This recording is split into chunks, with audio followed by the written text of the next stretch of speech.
салом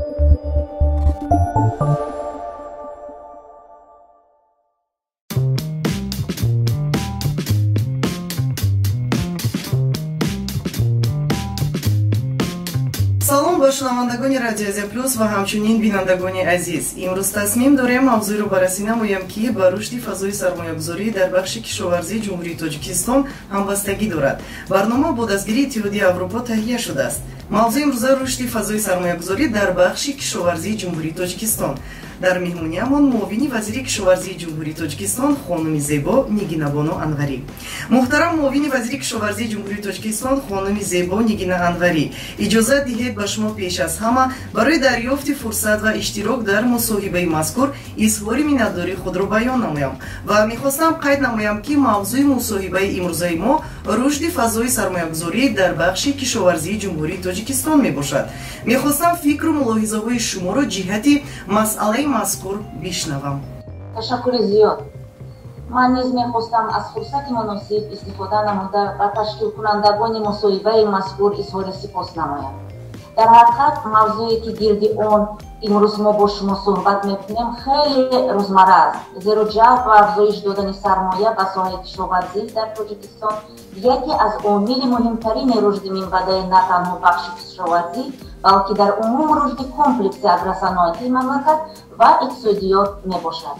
чӣ тавре ки шумо огоҳ ҳастед, дар стратегияи миллии рушди ҷумҳурии Тоҷикистон барои то давраи соли 2030 амнияти узуқаворӣ яке аз 4 ҳадафи асосии рушд муайян гардидааст. дар робита ба ин, дар баробари раванди идомаи диверсификатсияи иқтисодиёти миллӣ, соҳаи кишоварзӣ яке аз бахшҳои калидии иқтисодиёти мамлакат буда 3 соли охир ҳиссаи он дар маҷмӯи маҳсулоти дохилӣ қариб 20%-ро ташкил медиҳад. имрӯз аз рӯи маълумоти оморӣ дар саросари мамлакат зиёда аз 170 хоҷагиҳои деҳқонӣ, ки аз онҳо 38 000 таҳти роҳбарии занҳо фаъолияти пурсамар дошта, барои таъмини амнияти озуқаворӣ, инчунин дар тавлиди маҳсулоти рақобатпазири ба содирот нигаронида шуда саҳми назарраси худро гузошта истодаанд. маҳсулоти кишоварзии Тоҷикистон аз ҷиҳати экологӣ тоза буда дар ҷаҳон талаботи зиёд дорад. аз ин лиҳоз соҳаи кишоварзӣ барои ҷалби сармояи мустақим хело ҷолиб аст. дар ин ҷода ҳамкории давлат бо бахши хусусӣ баҳри пурра ва самаранок истифода намудани иқтидори мавҷудаи комплекси агросаноатӣ хело ба маврид мебошад. ташаккури зиёд мегӯям Нигинаҷони азизу меҳрубон, дар ҳақиқат хеле хуб қайд намудед. муаллимаи муҳтарам, агар иҷозат диҳед пеш аз ҳама дар бораи рушди фазои сармоягузории ҷумҳуриямон ҳарф бизанем. ба фикри шумо ҷолибияти сармоягузории ҷумҳурии Тоҷикистон чӣ гуна аст ва ҳиссаи бахши кишоварзӣ дар ҳаҷми умумии сармоягузорӣ чанд аст? мегуфтед. савол хело ба маврид. сатҳи ҷолибияти сармоягузории иқтисоди миллӣ бо як қатор омилҳо муайян карда мешаванд, аз ҷумла муҳити мусоиди сиёсӣ, иқтисодӣ ва иҷтимоӣ, сатҳи осебпазирии субъектҳои соҳибкорӣ, сатҳи истифодаи афзалиятҳои мутлақ ва ғайра. бояд қайд кард, ки бо ташаббуси асосгузори сулҳу ваҳдати миллӣ, пешвои миллат, президенти ҷумҳурии Тоҷикистон муҳтарам Эмомалӣ Раҳмон ба дастгирии ҳукумати ҷумҳурии Тоҷикистон имрӯзҳо дар кишвар барои ҷалби сармояи хориҷии ватанӣ рушди низоми тиҷоратӣ ва молиявии шароити мусоид фароҳам оварда шудааст. дар солҳои охир ҳукумати ҷумҳурии Тоҷикистон ҷиҳати мутобиқ намудани санадҳои меъёрии ҳуқуқи амалкунанда ба талаботи меъёрҳои байналмилалӣ, ки ба рушди бахши хусусии соҳибкорӣ ва ҳамгироии кишвар ба иқтисоди ҷаҳонӣ мусоидат мекунанд, чораҳои назаррасро пеша намуд.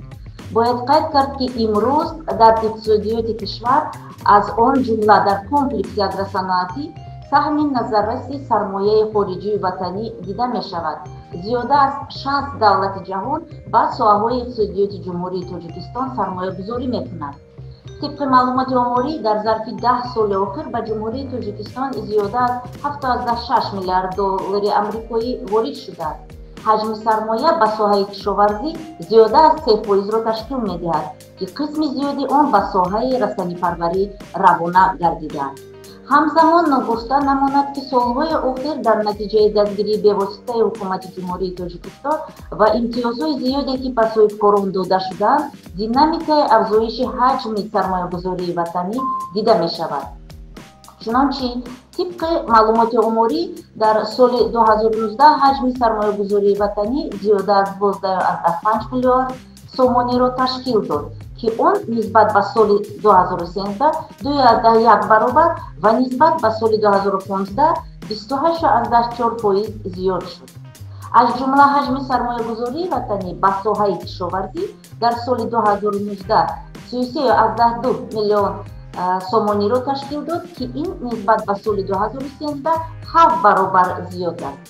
вобаста ба талаботи имрӯза соҳа барои рушди хизматрасониҳои ёрирасон дар самтҳои таҷҳизонидани озмоишгоҳҳои ҷавобгӯ ба меъёрҳои байналмилалӣ, сохтмони марказҳои тақсимоти яклуфти маҳсулоти кишоварзӣ, яхдонҳо, сардхонаҳо, анборҳои гуногуни маҳсулот нигаҳдорӣ, инчунин рушди марказҳои машваратӣ оид ба агротехникаи парвариши зироатҳо, бойторӣ, хизматрасонии суғуртаи кишоварзӣ ва дигар самтҳои муҳими соҳа ба ҷалби сармоя ниёз дошта, барои амалигардонии ташаббусҳои мазкур вазорати кишоварзӣ ҳамкориро бо шарикони рушди Тоҷикистон, ташкилотҳои молиявии байналмилалӣ ва бахши хусусии ватании хориҷӣ ба роҳ мондааст. миннатдор ҳастам ба шумо нигинаҷони азиз. Мегуфтед ки самтҳои асосии марбут ба рушди фазои сармоягузорӣ дар бахши кишоварзии ҷумҳурии Тоҷикистонро номбар мекардед ва дар бахши кишоварзӣ сармоягузор киҳо ҳастанд? ташаккури зиёд. ҳамаи бахшҳои соҳаи кишоварзӣ муҳим ва афзалиятнок мебошад. масалан дар самти растанипарварӣ ғаллакорӣ, шолипарварӣ, пахтапарварӣ, картошкапарварӣ, сабзаводкорӣ, полизикорӣ, боғдорӣ. дар самти чорводорӣ бошад парвариши чорвои калон ва хур, кутоспарварӣ, паррандапарварӣ, моҳипарварӣ ва занбури асалпарварӣ хело ҳам муҳим мебошад. барои баланд бардоштани ҷолибияти сармоягузорӣ дар бахшҳои алоҳидаи соҳа аз ҷониби ҳукумати мамлакат имтиёзҳои гуногуни андозии гумрукӣ муқаррар гардидааст, ки натиҷаи самараноки он дар зиёд шудани маҷмӯи маҳсулоти истеҳсолшудаи кишоварзӣ ва ҳамасола ташкил шудани корхонаҳои нави комплекси агросанъатӣ возеҳ дида мешавад. масалан бо мақсади рушди соҳаи паррандапарварӣ ва моҳипарварӣ, воридоти чорвои зотӣ ва хӯроки чорво, воридоти техникаи таъиноти кишоварзӣ як қатор имтиёзҳои фискалӣ амалӣ шуда истодаанд, ки дар натиҷаи он дар соҳаи паррандапарварӣ ташкилёбии корхонаҳо рӯ ба афзоиш ниҳода, шумораи онҳо ба 169 адад ва шумораи хоҷагиҳои моҳипарварӣ ба 352 адад расонида шудааст. дар соҳаи чорводорӣ бошад, танҳо дар соли 2019 ба ҷумҳурӣ 4853 сар чорвои калон, аз ҷумла 283 сар чорвои калони самти ширӣ, 4570 сар чорвои калони самти гӯштӣ, инчунин 525 сар моли майда ворид карда шудааст. дар баробари бахши хусусӣ сармоягузории шарикони рушд низ фаъол мебошад. имрӯз дар бахши кишоварзӣ 20 созмони байналмилалӣ ва донорӣ зиёда аз 80 лоиҳаҳои ҳаҷман хурду калон амалӣ карда истодаанд. вазорат асосан дар доираи лоиҳаҳои сармоягузории давлатӣ ҳамкории зичро ба роҳ монда, айни замон дар ҳамкорӣ бо Бонки умумии ҷаҳонӣ лоиҳаи тиҷоратикунонии соҳаи кишоварзӣ ва бо Фонди байналмилалии рушди кишоварзии Созмони Милали Муттаҳид лоиҳаи чорводорӣ ва чарогоҳҳо ва лоиҳаи дастгирии соҳаи кишоварзӣ дар заминаи ҷомеа амалӣ мегардонанд. инчунин бо Созмони озуқаворӣ ва кишоварзии Созмони Милали Муттаҳид ва ҷамъияти Олмон оид ба ҳамкории байналмилалӣ ҳамкории зич доранд. ҳамзамон бо мақсади рушди самтҳои алоҳидаи соҳаи кишоварзӣ барои татбиқи лоиҳаҳои нави сармоягузорӣ гуфтушунидҳо бо Бонки Осиёвии рушд, Иттиҳоди Аврупо ва Бонки Исломии рушд доир намуда истодааст. айни замон вазорати кишоварзӣ бо мақсади ҷалби бештари сармоя ба самтҳои афзалиятнок бо ҷалби коршиносони миллӣ ва байналмилалӣ лоиҳаи нақшаи миллии сармоягузорӣ оид ба бехатарии озуқаворӣ ва ғизо ва устувории соҳаи кишоварзӣ барои солҳои 2021-2030-ро таҳия намуда истодааст. ва нигинаҷон мегуфтед барои дастрасии аҳолии мамлакат ба маҳсулоти озуқавории хушсифат 2 соли ахир аз тарафи вазорати кишоварзӣ кадом корҳо анҷом дода шуданд? باید تذکر داد که با مقصد حفظ امنیت عضوکاوری و دستگیری اهالی مملکت به غذای خوش‌صفت، وزارت کشاورزی جمهوری تاجیکستان فعالیت خود را در اساس دستورهای پرزیدنت جمهوری تاجیکستان محترم امومالی رحمان، سفرهای کاری سرور دولت به منطقه‌های جمهوری، قرارهای حکومت جمهوری تاجیکستان، استراتژیا و کنسپسیا و برنامه‌های صاحبی برای مانده جهت تطبیق سیاست اگراری یک قطار کارها را به سامان می‌رساند. با مقصد رسیدن به هدف استراتژی رشد کشور در دوران استقلالیت از جانب حکومت جمهوری تاجیکستان زیاده از 20 برنامه‌های صاحبی میان مهلت اوید بر رشد ساحه اگرصنعتی و تامین امنیت عضوکاوری تصدیق و مورد عمل قرار داده شدند.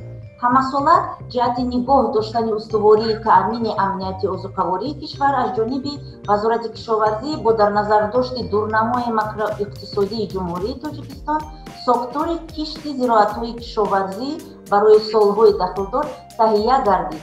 بهر اجرایش آن در همکاری ساختارهای مربوطه چاره‌های ضروری اندیشیده می‌شوند. در نتیجه فعالیت پرمحصول کشاورزان جمهوری رشد استوار ساحه ادامه می‌یابد و در سال 2019 حجم عمومی محصولات کشاورزی به 27 میلیارد و 750 میلیون سومانی رسیده، سرعت افزایش آن به 7.4% برابر گردید.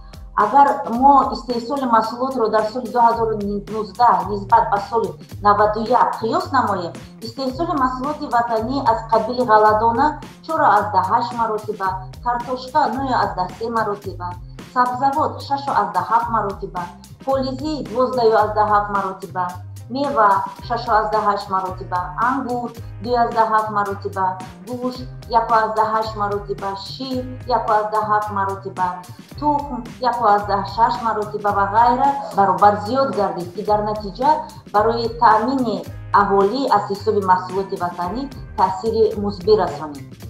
جهت رسیدن به هدف استراتژی 25 ایول سال جاری با قرار حکومت جمهوری تاجیکستان برنامه نوی امنیت عضوکاوری جمهوری تاجیکستان برای سالهای 2020-2024 قبول گردید که در آن با نظر داشت چالش‌های نو در حیات اجتماعی اقتصادی جهان، وظیفه‌های نوبتی برای باز هم رشد دادن ساحه اگرصنعتی در نزد وزارت کشاورزی و دیگر مقامات دولتی مملکت گذاشته شده است. تشکر زیاد میگم. پرسان شدنی هستم همچنین که پاندمیا با روند اجرایش تامینات در ساحه کشاورزی تاثیر رساند. پهن شدن پاندمی سیرویاتی کووید 19 بر روند اجرایش نقشه گذاشته شده به تاثیر نمود، زیرا با سبب بسته شدن سرحد و منع فعالیت لوجستیکی در این دوره حساس واردات و تامینات سری وقتی ساحه با نوری‌های مینرالی، زرخیمیکات‌ها و تخمی خوش‌صفت به جمهوری مانع گردیده است. این مشکلات در نوبت خود به بلندشوی حاصلناکی محصولات کشاورزی و کاهش یافتن سرعت افزایش آن در ماه‌های آخر تاثیر منفی را رساند. نوابسته از چنین مشکلات جای داشته، خودجگی‌های کشاورزی از پاندمی سیرویاتی کووید 19 نخراسیده با زحمت شبانه روزی توانستند حاصل خوب را یابند. بازارهای استعمالی کشور را با محصولات کشاورزی تامین نمایند. چنانچه طبق معلومات آماری در دوام 8 ماه سال جاری حجم عمومی محصولات استحصال شده کشاورزی در همه شکل‌های خودجگیداری جمهوری با 17 میلیارد و 388 میلیون سومانی برابر شده. این نشان دهنده به همین دوره سال گذشته 6.7% افزایش یافته است. از آن حجم محصولات رسانه‌ای پروری 12 میلیارد و 824 میلیون سومانی و چربه‌داری 4 میلیارد و 563 میلیون سومانی را تشکیل داد که افزایش نسبت به همین دوره سال گذشته متناسباً 6.2% و 8.8% برابر میباشد. همزمان باید گفت که سال جاری نوابسته از پهنشوی پاندمی کووید 19 در جمهوری زیادشوی حجم صادرات محصولات کشاورزی نیز دیده می شود. از روی معلومات رسمی در 9 ماه سال جاری حجم صادرات محصولات کشاورزی نسبت به همین دوره سال 2019 138.2% را تشکیل نمود که این برای اقتصادیات مملکتمان در شرایط حاضره خیلی خوب است، ولی قانع کننده نیست. ما کوشش داریم که امکانیت‌های صادراتی محصولات کشاورزی وطنی را که از جهت اکولوژی تازه میباشند پورا استفاده بریم. ҳама ин албатта ки бо кӯмаки шумо аст ташаккури зиёд мегӯям мигина азизи меҳрубон ва мехостам аз фурсати муносиб истифода намуда оиди нақшаҳои ояндаатон пурраттар пурсон шавам. امروز مسئله افضلیتناک برای وزارت و عموما ساحه این افزایش دادن حجم استحصال محصولات رقابت‌پذیر وطنی، کاهش دادن وابستگی بازار استعمال از مال‌های وارداتی، افزایش امکانیت‌های صادراتی کشور و تامین امنیت آذوقه‌واری میباشد. امروز ساحه کشاورزی برای قریب 70% اهالی جمهوریمان منبع اساسی درآمد به شمار می‌رود. عین حال در جمهوری اصلاحات اگراری طبق برنامه دولتی ادامه دارد. باید ذکر نمود که یکی از روش‌های ثمرآمد баланд бардоштани рақобатпазири комплекси агросаноатӣ ин ташкили кластерҳои агросаноатӣ мебошад. ташкил ва рушди кластери агросаноатӣ дар ҷумҳурии Тоҷикистон имконият медиҳад ки истеҳсоли маҳсулоти рақобатнок ба навъҳои ҷудокунӣ, нигаҳдорӣ, боркашонӣ ва фурӯши он ба сикли ягонаи истеҳсолот табдил гардад. дар баробари ин барои пешрафти технологӣ дар комплекси агросаноатӣ ҷиҳати афзоиши ҳосилнокии маҳсулоти кишоварзӣ ҷорӣ намудани равандҳои муосир ба монанди рақамисозии комплекси агросаноатӣ, татбиқи технологияи рақамӣ ва ташкили платформа тиҷорати электронӣ хеле муҳим буда барои кам кардани хароҷоти истеҳсоли маҳсулот мусоидат мекунад. бо мақсади ҳалли масъалаҳои мазкур соли ҷорӣ вазорат як қатор барномаҳоро ба монанди барномаи амнияти озуқавории ҷумҳурии Тоҷикистон, барномаи маҷмуавии рушди соҳаи чорводорӣ дар ҷумҳурии Тоҷикистон, консепсияи ташкил ва рушди кластерҳои агросаноатӣ дар ҷумҳурии Тоҷикистон барои давраи то соли 2040, барномаи фароҳам овардани шароити мусоид барои ҷорӣ намудани таҷрибаи муносиби кишоварзӣ дар истеҳсоли маҳсулоти кишоварзӣ таҳия намуд ки бархе аз онҳо аз ҷониби ҳукумати мамлакат таздиқ ва мавриди амал қарор дода шуданд. мо корҳои зиёдеро дар нақша дорем ва бо дастгирии доимии ҳукумати ҷумҳурии Тоҷикистон ва кишоварзони меҳнатдӯсти мамлакат ба ҳадафи стратегии рушди кишвар хоҳем расид. ташаккури зиёд. саломат бошед нигина бонои азизу меҳрубон, муаллимаи муҳтарам, ташаккури зиёд барои чунин як мусоҳибаи пурмуҳтаво. дар ҳақиқат дар натиҷаи он маълумоти хубе оид ба рушди фазои сармоягузорӣ дар соҳаи кишоварзӣ гирифтем. ба шумо хушои зиндагӣ, тансиативу хонаободиро хоҳонем. комёбу муваффақ бошед. ташаккури зиёд.